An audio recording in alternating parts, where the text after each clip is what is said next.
La sanctification. Selon Marcel Longchamp, Satan connaît très bien le pouvoir de la vraie sainteté et de l'effet désastreux qu'une seule vie vraiment sanctifiée peut provoquer sur son propre royaume.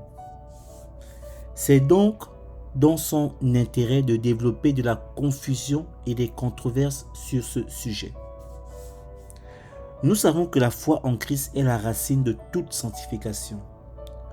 Le premier pas vers une vie sainte est de croire en la personne et en l'œuvre du Seigneur Jésus-Christ. C'est la foi qui nous permet de vaincre la chair, le monde et Satan. La sanctification, c'est être conforme à l'image de Jésus-Christ.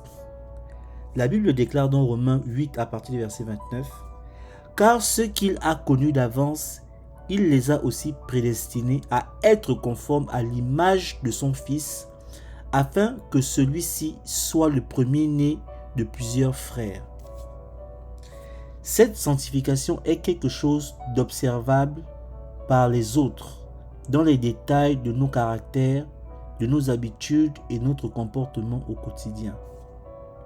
Cependant, il n'y a aucun passage dans la Bible qui suggère que le croyant peut atteindre une complète et entière libération du péché durant sa vie sur terre. Il faut ajouter que cet idéal n'a jamais été atteint par aucun croyant dans l'histoire.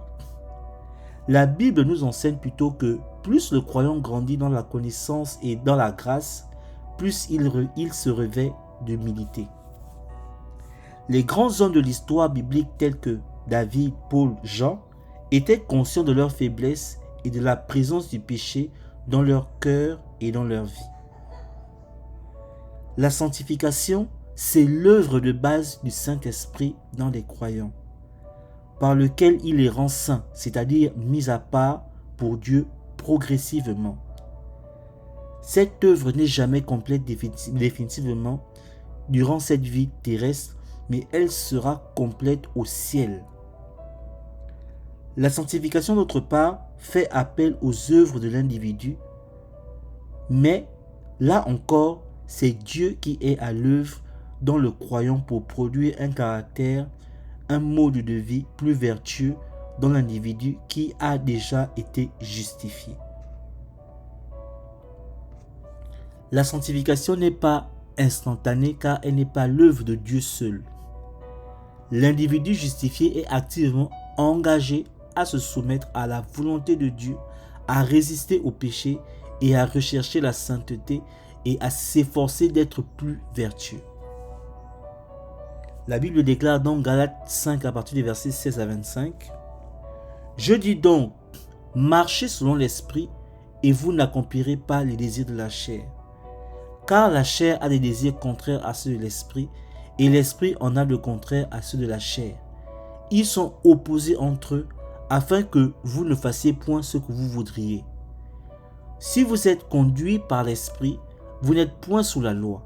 Or, les œuvres de la chair sont manifestes, ce sont l'impudicité, l'impureté, la dissolution, l'idolâtrie, la magie, les inimitiés, les querelles, les jalousies, les animosités, les disputes, les divisions, les sectes, l'envie, l'ivrognerie, l'excès de table et les choses semblables.